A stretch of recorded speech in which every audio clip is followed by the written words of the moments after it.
નમસ્કાર ખેડૂત મિત્રો, વિડીયોમાં તમારું સ્વાગત છે। આજે આપણે વિડીયોમાં આજના તાજા ઊંઝા માર્કેટ રેટના બજાર ભાવ શું બોલે એના વિશે વાત કરવાના છે। તો ખાસ વિડીયોમાં અંત સુધી બન્યા રહેજો મિત્રો। આજે 11 તારીખ 7નો મહિનો 2026 વાર થયો શનિવાર મિત્રો। સ્થાનિક રૂપિયા આજના તાજા બજાર ભાવ વાત કરી આજે બજાર ભાવ વિશે। જીરોનો નીચો ભાવ 2758 થી ઊંચો ભાવ 4180 રૂપિયા સુધી। વરિયાળી 1437 થી 2533 રૂપિયા સુધી। ઈસબગુલ 1550 થી 2839 રૂપિયા સુધી।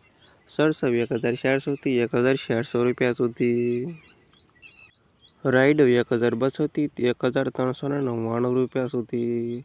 મેથી 760 થી 1250 રૂપિયા સુધી। ધાણા 750 થી 2845 રૂપિયા સુધી। તલ 2000 થી 2642 રૂપિયા સુધી। સુવા 1100 રૂપિયા થી 1755 રૂપિયા સુધી અને અજમો 650 થી 3246 રૂપિયા સુધી।